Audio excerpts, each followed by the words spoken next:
afternoon, everybody. Welcome to chapel. As you know, we are nearing November and the end of our fall term. We have 2 more weeks of classes before term end exams and then our Thanksgiving break. Please keep working hard, as I know there are many demands on your time right now, especially for our seniors, with many November 1st college application deadlines coming up this week. Before I turn to today's speakers, I wanted to briefly reflect on a very sad incident that unfolded last week in Lewiston, Maine, the latest community in America to experience a tragic mass shooting. It is shockingly upsetting how this is becoming commonplace, from Newtown to Uvalde to Parkland and others. Mrs. Cann and I spend a lot of time in Maine, where her parents live and where we generally go when we are not in Suffield. It is a unique state, not heavily populated. 1.3 million people live in Maine, but it is quite large, certainly in comparison to the other states in New England. In fact, with 33,000 square miles, it's almost as big as the other New England states combined. Maine has 17 million acres of forest land and 3,500 miles of indescribably beautiful coastline. It is one of the nation's largest blueberry growing states, raising 90% of the low bush blueberries in North America.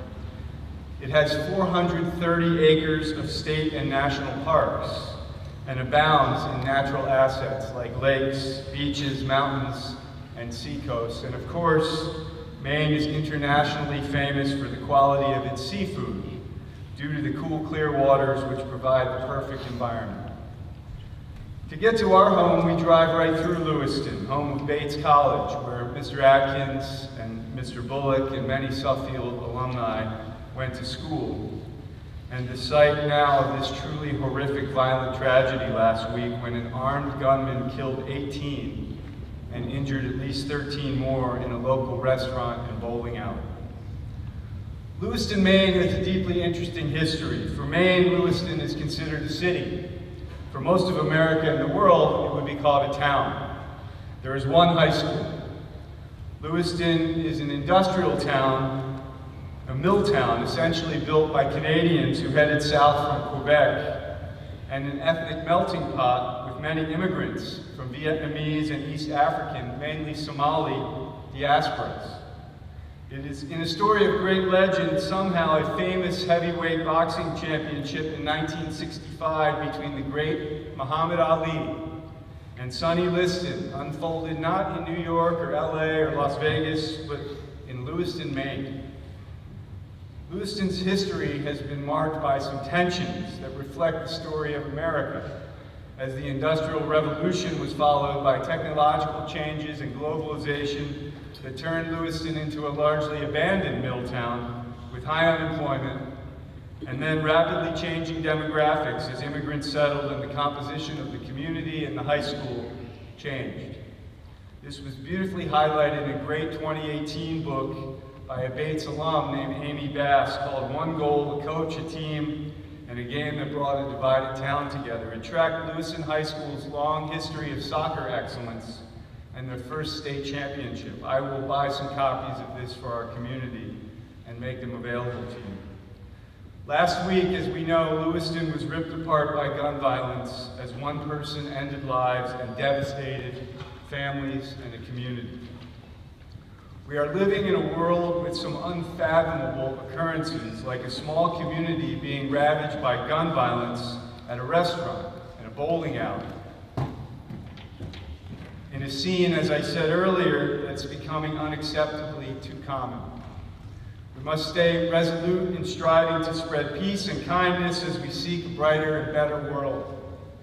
Again, at Suffield, we are emphasizing character and respect, truly connecting with people from different backgrounds and life stories, and building the habits and traits and skills that make a significantly positive impact on the world. Let's stay closely focused on this important mission while being fully mindful of the challenges so many are facing in a larger environment where violence and pain are far too prevalent. Today we will begin with David and Nico, and when Allie concludes, you will be dismiss. David and Nico.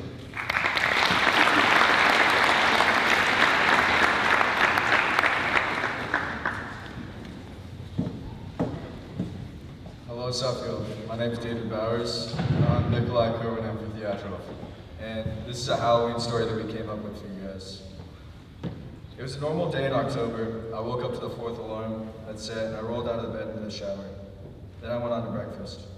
I went to my first period class with Mr. Merck, being a role model student as always, taking notes, paying attention. And I noticed this one morning was feeling a little different than normal.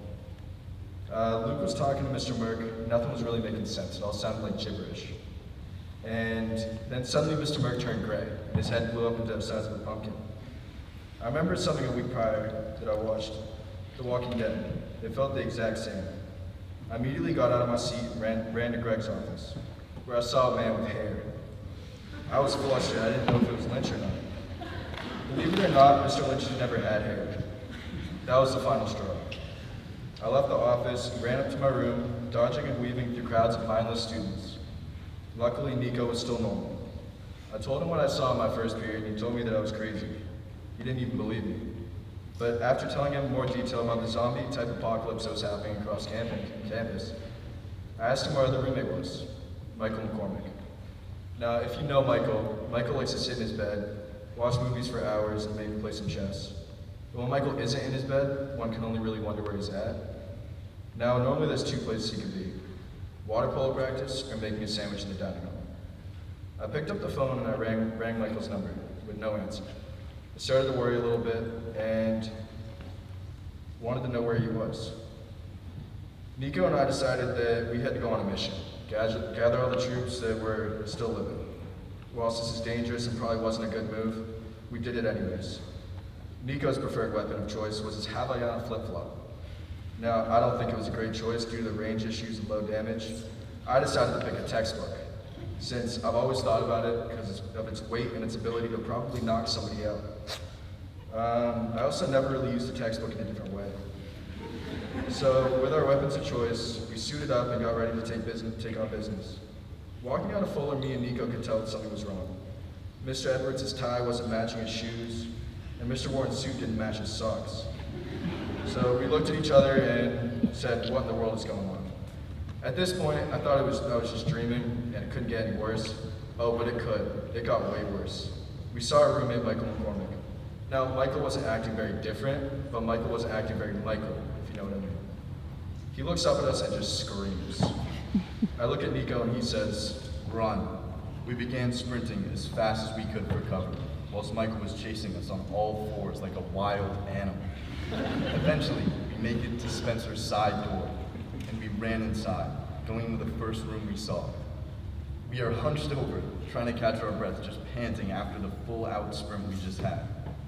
Then I noticed something familiar about the room, but I couldn't quite figure out what it was. Suddenly, we hear a groan come from the opposite corner of the room. With my flip-flop in hand and David with his textbook in his, we approach the corner. We hear it again and realize it's coming from the bed. We throw the covers off the creature to discover a sleeping Brady Holmes, who had slept through the entire school day. We shake him awake, and he says, "Oh, it's Sunday, let me sleep." Me and David look at each other, and we rip him out the bed.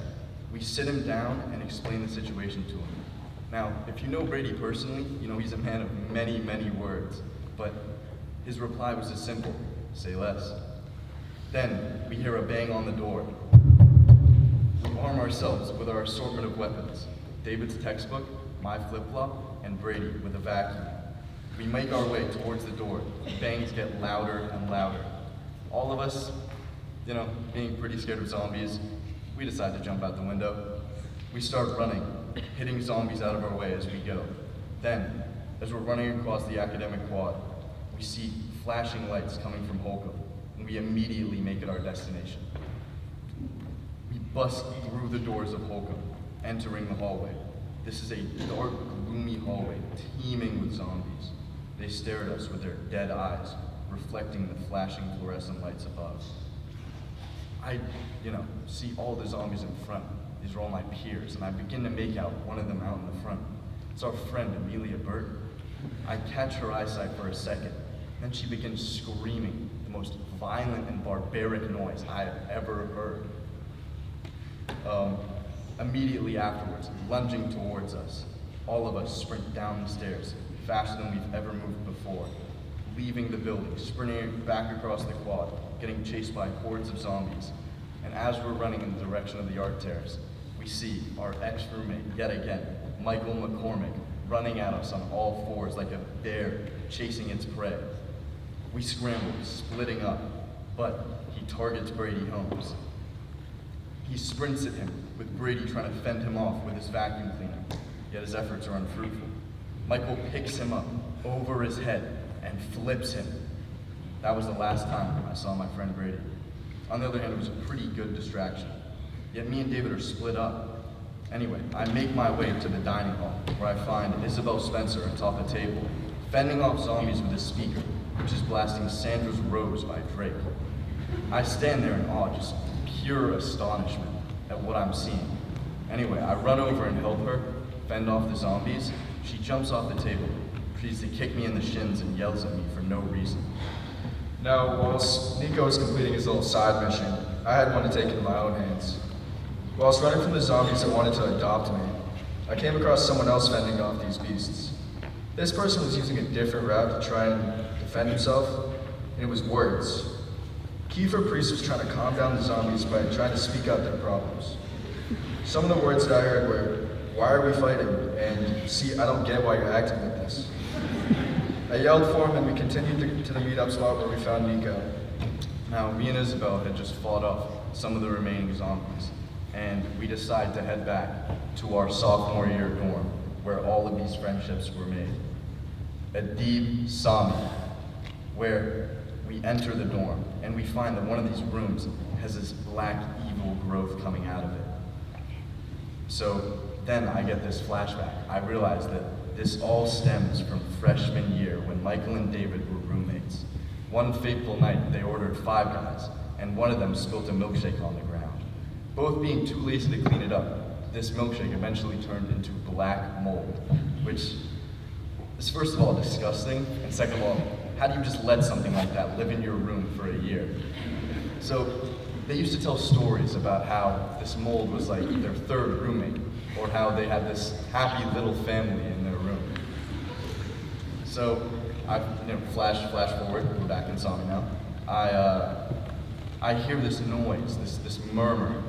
Then the fungus starts croaking. It croaks out the words, David, come home to me.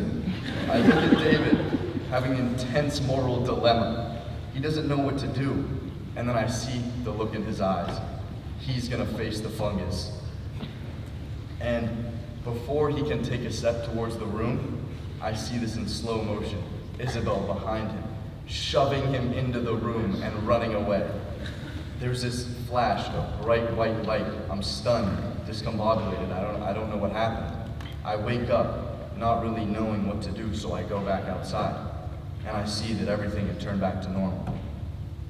All in all, the only thing they had to do to prevent this was to clean their room. But I mean, come on. Do you really think either of these guys are going to pick up after themselves? Thank you. Thank you.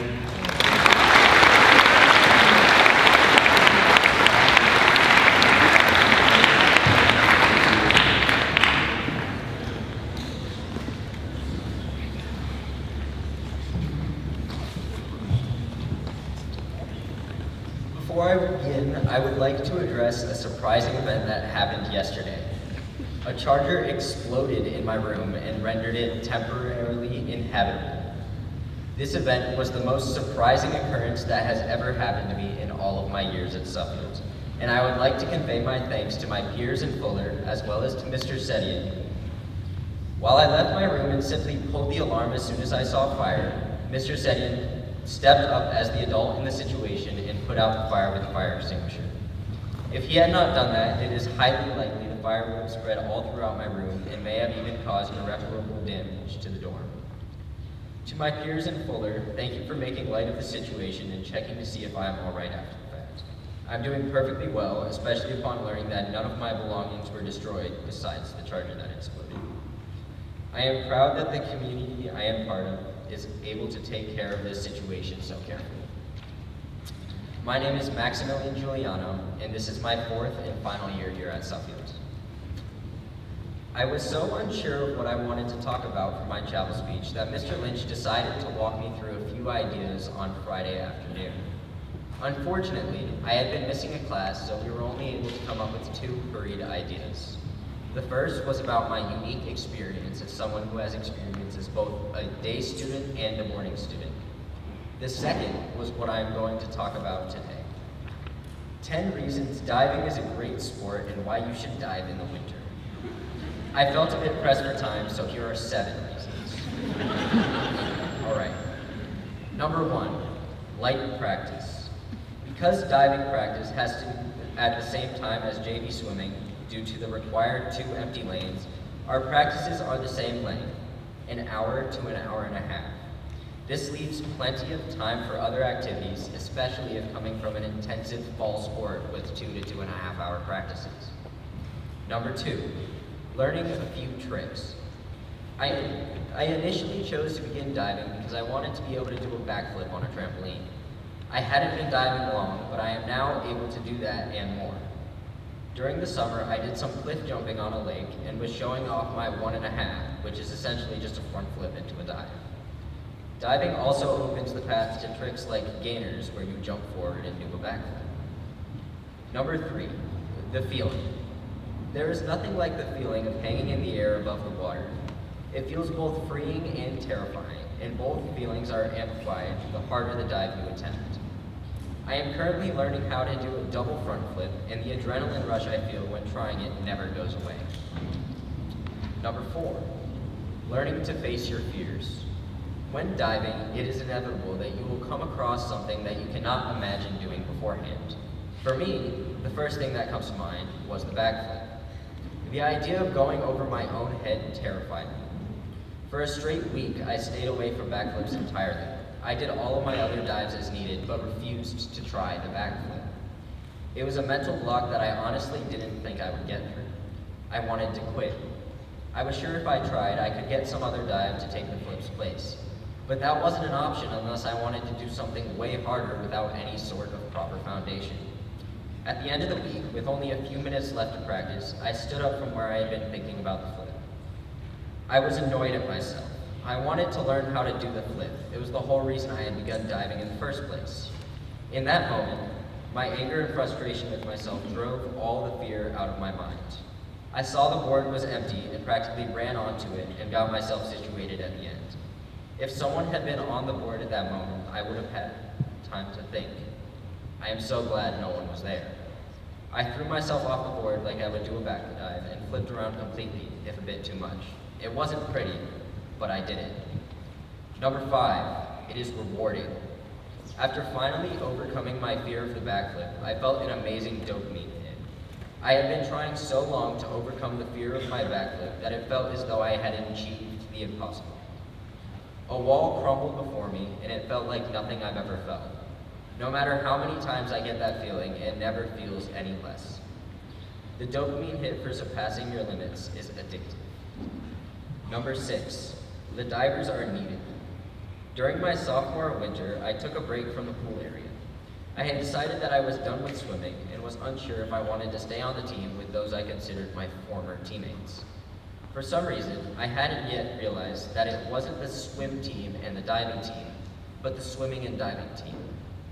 After my winter away from the pool, I had trouble deciding if I wanted to dive in my junior year, and came to the conclusion that that was not what I wanted. However, there were no divers signed up for that winter, as far as I knew, and the swim team desperately needed divers.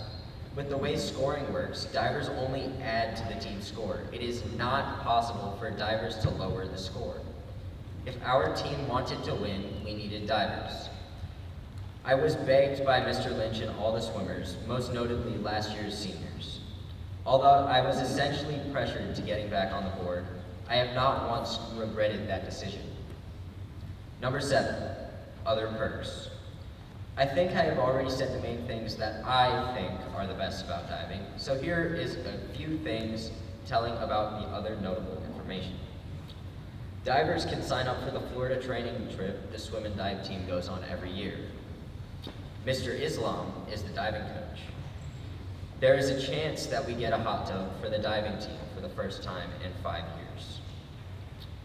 This is the end of the list, and now I want to give a few thank yous. Thank you to all who choose to dive this year. I am glad you are giving this sport a chance and hope you enjoy it like I do. Thank you to Mr. Islam and Mr. Lynch for encouraging me and supporting me in diving. And finally, thank you to my mom, dad, both of my brothers, especially Joe, for convincing me to dive again.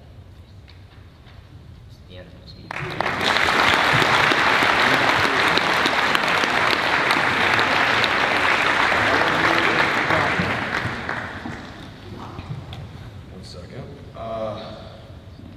Well, it seems kind of ironic I'd write this speech while serving at detention.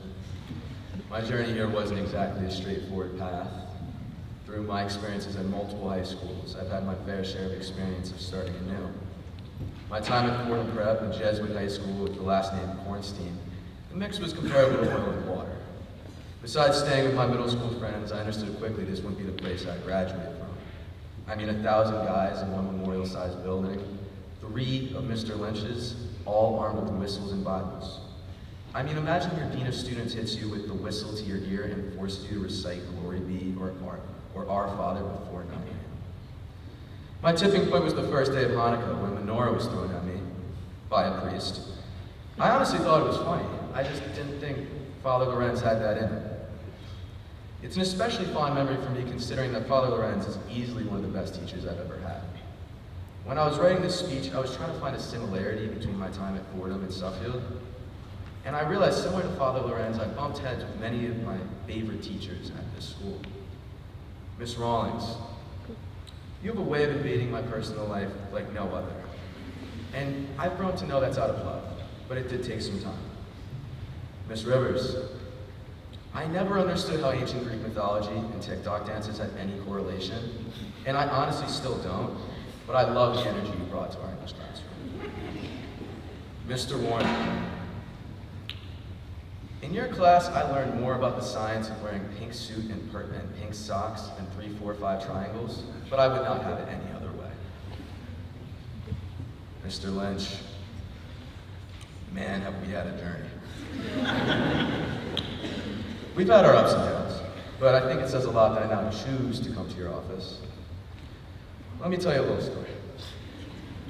Last year, our grade hosted a game of Capture the Flag on the turf.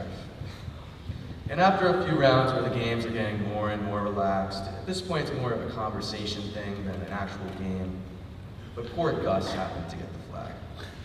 For those of you who don't know, Gus is Mr. Lynch's son. Like any sane Capture the Flag player 30 yards away from an 8-year-old, I take off running as fast as I can. I'm about 3 feet away and I feel my foot get tripped from under me. This is when I realized this was not going to end well. Going shoulder to shoulder with an 8-year-old is quite the head scratcher. Going shoulder to shoulder with your dean of students 8-year-old, well, that's not my brightest moment. Gus hits the ground and I already have my one-way ticket back to New York planned, booked, and ready to go. But by the grace of God, Gus gets to his feet and gives me a couple friendly, don't do that again punches. Now that I knew Gus had a pulse, next thing I was looking for was if there was any witnesses to my crime. And I look around and see Mr. Lynch, front row, beanie on, coffee in hand, legs crossed. Any sort of hope I had, gone.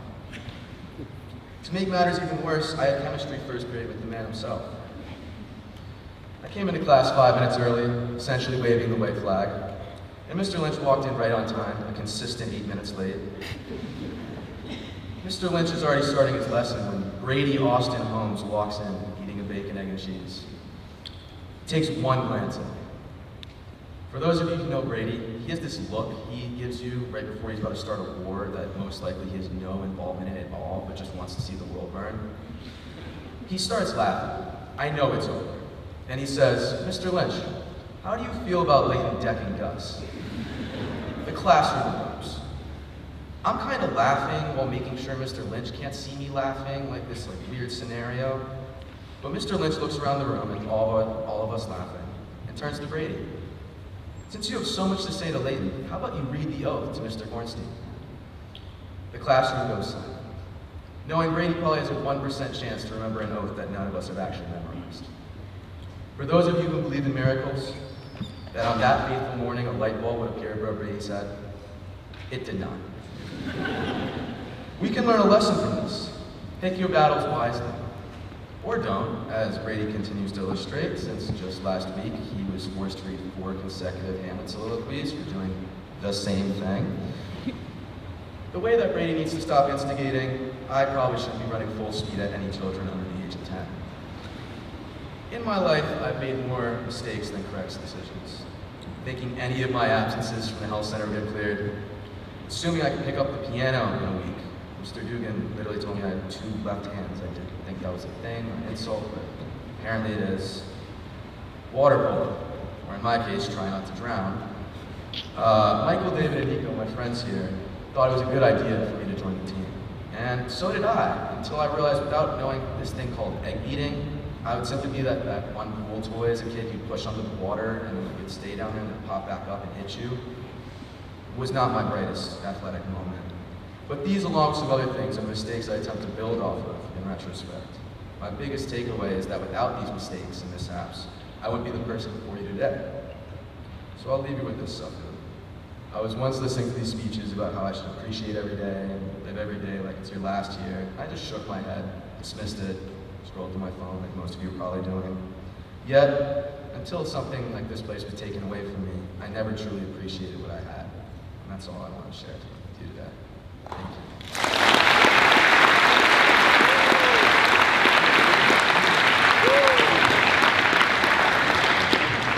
Hi everyone. To comment on their speech, we were not ashamed of our black mold.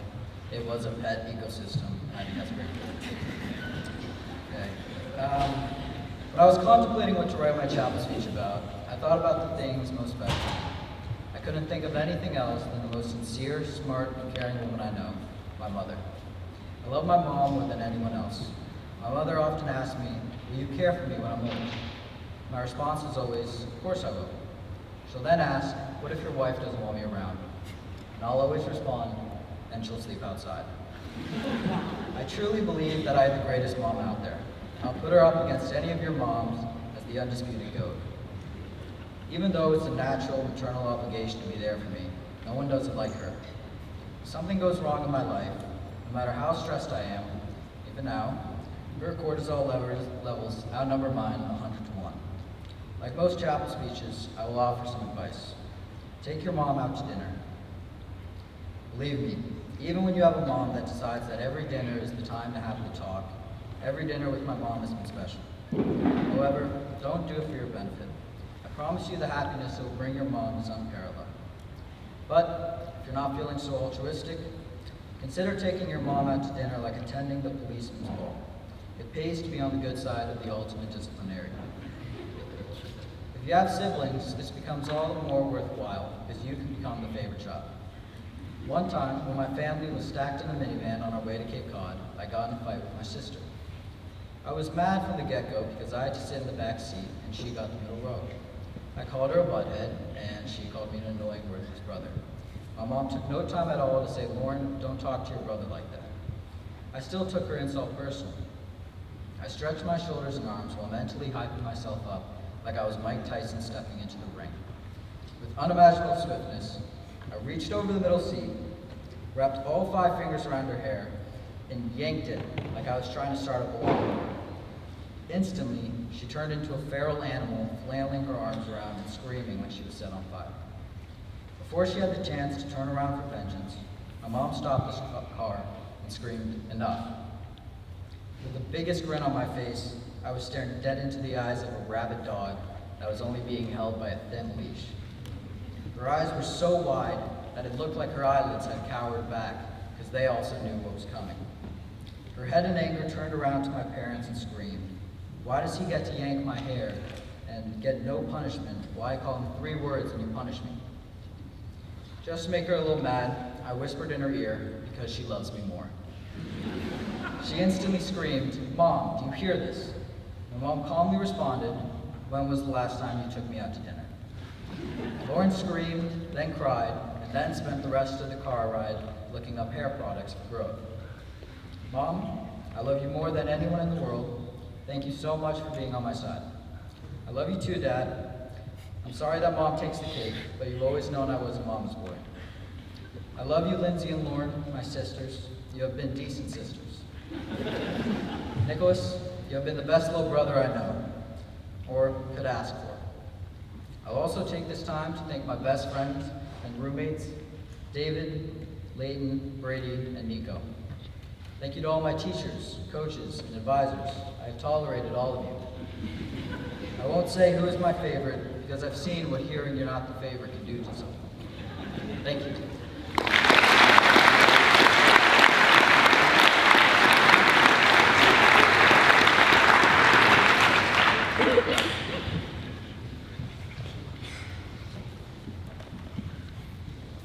Hi, I'm Alex Tucker, and I'm a 3-year senior from Scarsdale, New York. When I sat down to write this speech over long weekend, I was thinking about this amazing opportunity that we as seniors get to give a speech to the entire school with free rein, and I didn't want to waste it by discussing things most of you already know about me. So I thought I would talk to you about something that upsets me about Suffield, in the hopes that my comments here are not misconstrued by anyone as critical, but are heard as constructive. So here's the story with a bit of background. My family owns a company in Israel. I have traveled to Israel more than once, and I've met with the families that work with my dad. I've become friendly with their children, keeping in touch via social media. We know a lot about each other, even though we live 6,000 miles away and speak different languages. I cannot speak Hebrew, but they all speak English fluently. As everyone in the world now knows, on the morning of October 7th, Hamas broke through a wall that was separating Israel from Gaza. More than 1,000 Hamas terrorists invaded Israel and systematically slaughtered, raped, and kidnapped innocent Israeli Jewish families and soldiers. It happens that we were home for a long weekend while this occurred. My mom and dad were glued to CNN. My dad was on the phone nearly all day with his colleagues in Israel. Many American families were calling my dad's office for help getting out of Israel. At one point, my dad was so busy that I was taking notes for him.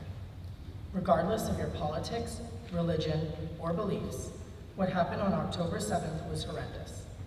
The political implications are reverberating around the world, and Israel is now engaged in a war against Hamas, where innocent Palestinian civilians and Israeli soldiers will be killed. The Middle East has always been a complicated place. Israel at times has not helped forge peace. But no matter what, killing innocent women, children, and elderly people in a terrorist-style attack is barbaric. The reason for my telling all of this to you, and here comes the critique, is because I was surprised that we didn't immediately hear from the school administration. This was a major world event. Most corporations, college, and high school leadership put out a statement regarding the events that took place. Why is it that Suffield's always so apprehensive to immediately make a school-wide statement about what is going on in the world? I accept that we don't get certain holidays off, like I did when I went to public school, but we don't even acknowledge the significance of times like 9/11 or Ramadan. As we all know, October is Breast Cancer Awareness Month. If you didn't know that, all you had to do was look at Bell Hill and the incredible artwork that was done to acknowledge the significance of the month. Beyond the insignia that was painted on Bell Hill, what is the significance of October being Breast Cancer Awareness Month? If you're going to take the time to create the beautiful symbol on Bell Hill, then educate us on what we should be doing. For example, I was surprised to learn while doing my own research that men can get breast cancer too. So guys, you have to worry just as much as women do. Our teachers encourage independent thought and knowledge of current events. Yet during the long weekend, while this barbaric act of terrorism occurred, we heard nothing from Suffield. I love Suffield and have grown immensely here. I'm grateful for the opportunities that Suffield has given me, but I encourage everyone to speak more freely about what is going on in the world so that we don't live in this fortunate bubble with great teachers, collegiate-level sports facilities, and sophisticated state-of-the-art classrooms without engaging in meaningful and timely conversation, even about difficult subjects like the Israel-Palestine conflict. Thank you.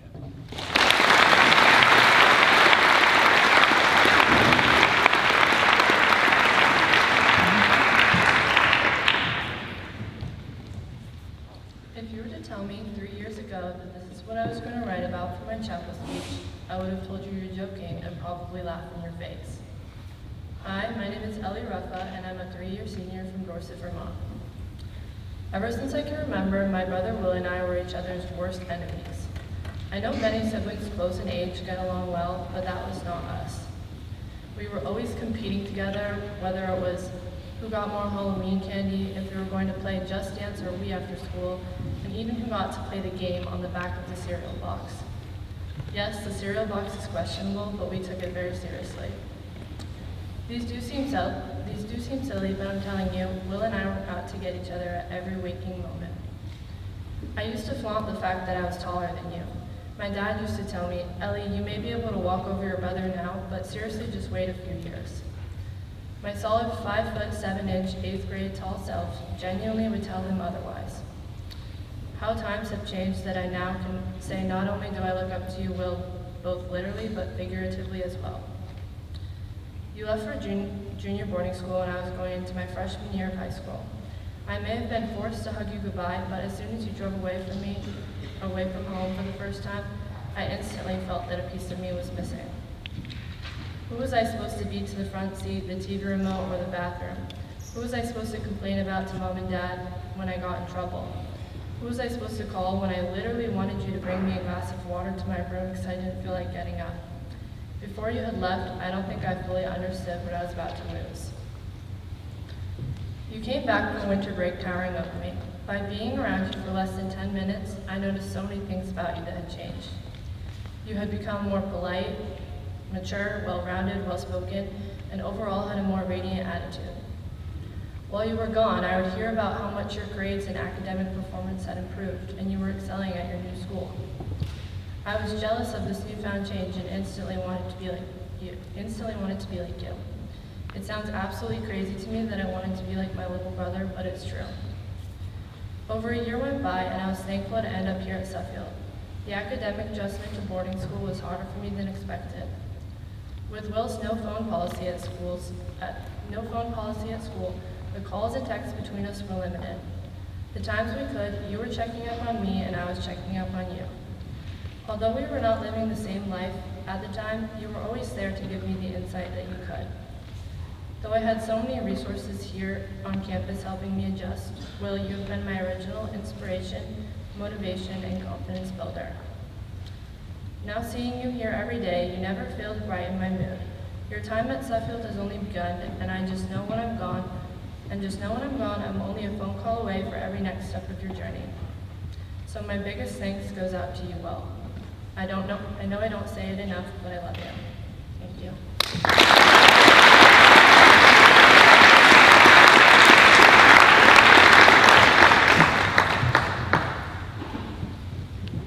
Hello, my name is Allie Zaytujan. I'm a 3-year day student from Farmington, Connecticut. I want to do a quick shout out to my friends. You know who you are. Thank you for being my people, and I love you guys. Thank you to my advisor, Ms. Nigro. You're the most centered person I know, and I appreciate our enthusiasm at chapel every week. It makes my day. To my family, I love you and thank you for supporting me and giving me all the support over the years with my education and the opportunity to have a private education. Now I'm going to tell a story. I reached down and pressed the 3rd podcast in Spotify on Apple CarPlay. The podcast, almost adulting, titled How to Master Your Emotions with Jay Shetty, began to play. As I drove back from Suffield Academy my junior year, I listened to Jay Shetty's interview with host Violet Benson. With wisdom and humility, Shetty answered Benson's questions.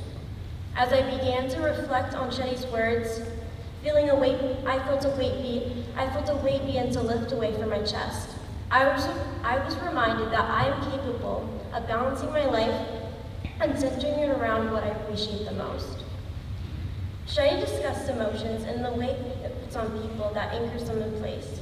His discussion prompted my own thinking of how I can redirect my emotions by stepping back for a moment to see with a clear perspective, rather than one clouded with emotions. With a clear headspace, I can teach myself to set aside separate moments to feel and to act without being impulsive. Actively practicing to give myself space to challenge my emotions is therapeutic, and I do so by nature walks and strength training at home. Choosing these actions have helped me to continue to develop fundamental habits that stabilize my emotions.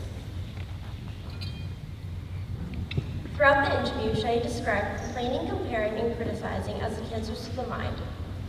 Criticizing and comparing both originate from insecurities, but what separates the two is how comparing tends to be internal, while criticizing tends to be more vocal. Together, comparing and criticizing are destructive to one's mindset. Shetty continued to say how comparing yourself to other people sets you up for failure and can leave you feeling bitter about them and yourself. The cancers of the mind are generally internalized, teaching people negative habits that harm their self-image. Overall, this resonated with me because instead of comparing myself to others, I can turn my attention to how I can grow from my past self. And from that, I've learned that we must have forgiveness, because forgiveness is a gift for yourself to let go of bitterness, rather than a gift to the person you present it to. Every day, I strive to live with a balance of risk and support.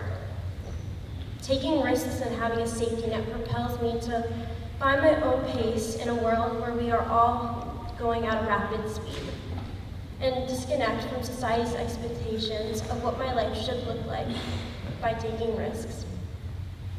Shetty metaphorically uses open doors to represent accessible possibilities and closed doors to represent current and unavailable possibilities out of one's control. When an open door leads to an alternative plan, Shetty challenges everyone to walk through every door to pursue their full potential. As I arrived home that day, listening to only about a fourth of the podcast, I felt at peace. Benson and Shetty's words of wisdom gave me a clear perspective when I was extremely unbalanced and couldn't prioritize my passions or my health. I now make habit to remind myself to continue to walk through available open doors and find balance with persistence. Thank you.